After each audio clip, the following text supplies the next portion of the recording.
today I'm gonna be showing you guys my process for drawing a doodle.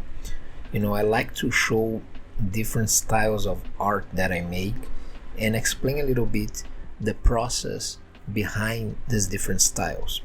And a doodle, if you never heard about a doodle, pretty much what it means, let me even check the definition here on Google.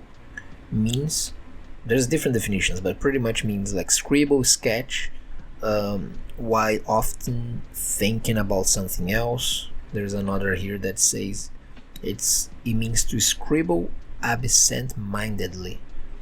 And so there's a lot of definitions, but it's pretty much like that. A sketch that's often make while you're thinking about something else. So pretty much what doodle is just a very loose way of drawing, a way that you draw without too much commitment. You don't worry if your drawing is looking nice. You don't worry about not even specifically about what you're drawing. You just put lines in the paper and you express yourself and you have fun with it with no commitments. Although I don't always do this kind of drawing, I do think that they're really, really important for an artist because they help you to understand yourself better as an artist. They help you to figure out what kind of drawings you like to do. They help you to explore different medias, different materials, different papers, and actually also help a lot to stimulate your creativity, your imagination as an artist. I actually like to compare doodling with jamming if you're a musician. It's kind of like the same thing when you jam with your friends just for fun. It's kind of like mindless. You just, you don't have too much commitment in that jam, but sometimes you have more fun and you come up with even better and cooler songs than if you were rehearsing for real and trying to practice structures and things like that. And you can apply the same principle in pretty much everything in your life, especially if related to creativity. When you work with art and in the creative field in general, it's very important that you allow yourself to be a little more eccentrical, to explore your abstract side, your chaotic side. You need a balance between structure, discipline, order, and also chaos, imagination. You need to be able to balance those two because both are very important if you want your art to be interesting, if you want your art to express something new, if you want your art to express who you really are. And just a little heads up, I know I have a accent and sometimes it might not be easy to identify right away some of the words that I'm saying. It's actually funny that often I talk something, I tell a word for a person, for example, the eccentricity that I just say right now, or eccentric, and someone like, oh, what is that? Like someone in English, right? And I was like, oh, eccentric is when you're, I don't know, a little crazy, or you do awkward stuff, different stuff. And the person's like, oh, eccentric. And I say, yeah, that's what I say, eccentric. Oh, no, okay, no, it's eccentric. And I was like, like what? It sounds completely the same. But of course, because of my accent and because of my native tongue is not English, I don't really notice difference, But anyways, you can see here that I start this doodling with a pencil. I actually usually don't do that because, like I said, the whole idea of doodling is to be a little more loose. But I was a little tense with this one because I knew that I was gonna record it, and I usually don't record my doodles. I just do for fun, and sometimes I don't even show anybody. It's just like very personal. So this one, I wanted to make sure I wasn't gonna waste all my time recording something that will look terrible. So I at least sketch a little bit with the pencil. And the reason that I actually don't like to sketch with the pencil for doodling, it's because it kind of makes me overthink already too much, because it gives me the chance to erase what I'm doing if I don't like. While if I'm drawing direct with the pen, right, I can't really correct too much. I have to be creative and force myself to find a solution for my mistake. So that's the cool thing about drawing with pens.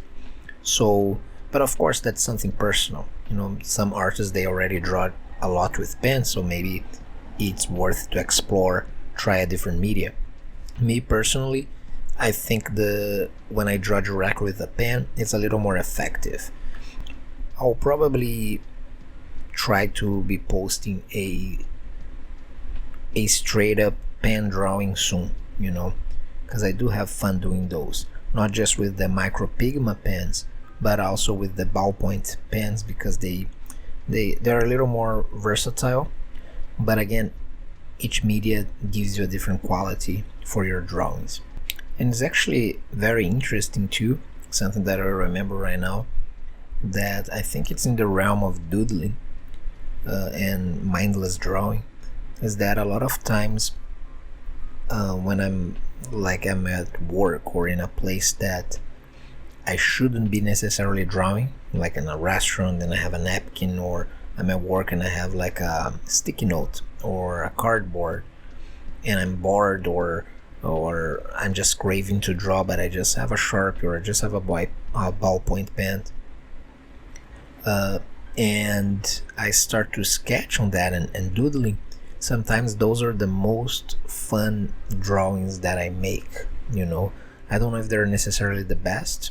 I do like some of them, but I definitely have a lot of fun doing those drawings. And it's very funny, the reason of why, you know. I always reflect on that, like if it's just, again, because maybe it doesn't have that commitment, or maybe even that prohibition feeling or prohibition theory that people have, you know, that if when something is prohibited, sometimes it's a little more fun to do it. So maybe because it's